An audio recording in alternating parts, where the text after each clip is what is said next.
याला माझ्यासारखा असताना 56 पक्वानाचा भोग केलेला आहे, राहवलं नाही. उद्धवाला सांगितलं चला विदुराच्या उद्धवजी चला विदुरा घर जावे, उद्धवजी चला विदुरा घर जावे, उद्धवजी चला विदुरा घर जावे, उद्धवजी चला विदुरा घर जावे.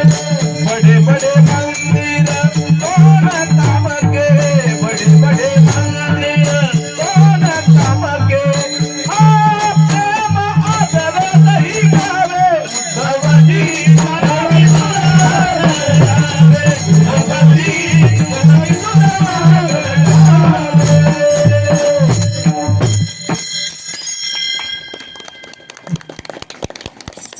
मी अगोदर म्हणून गेलो म्हणून म्हणलो नाही. उद्धवजी चल विदुरा घर जावे. चला म्हटल्याबरोबर ते पोहोचले आणि खाऊ घालण्याचं जबाबदारी ज्या असलेल्या विदुर काकाच्या घरी होती ना. काका घरी नव्हते पण काकी घरी होत्या.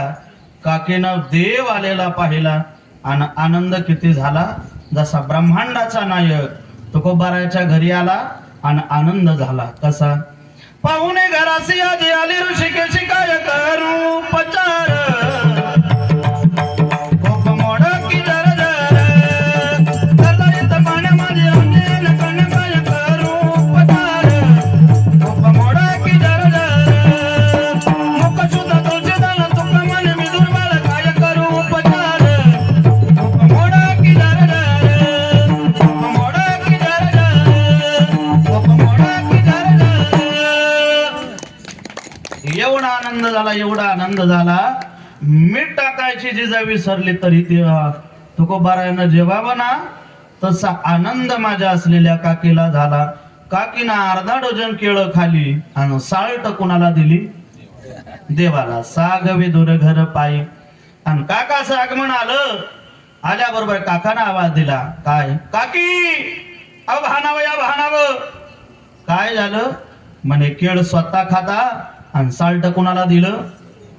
देवाला. त्यावेळी काकी भानावर आल्या. नवल नाही महाराज, स्वतः असलेल्या देवाला हात विदुर काकाचं उत्तर आहे. देवा अहो काकीला नाही समजत पण तुम्हाला तर. त्यावेळी देवाचं उत्तर आहे. देणाऱ्यांनाच एवढा आनंद होता. काय काय? देणाऱ्यांना एवढा आनंद होता, त्याच्या आनंदावर विरजन कसं पाडावं हा भाव माझ्या स्थित झाल्याचा परिणाम काकाच्या घरी साल्ट खाल्लं. परिणाम ऐका. एवढा आनंद झाला नवला नाही. पण आता देवाला जेवण्यासाठी भूक लागलेली आहे ना. मग काय बनवलं तर कन्या बनवल्या. पूर्वीच्या कालावधीतले पात्र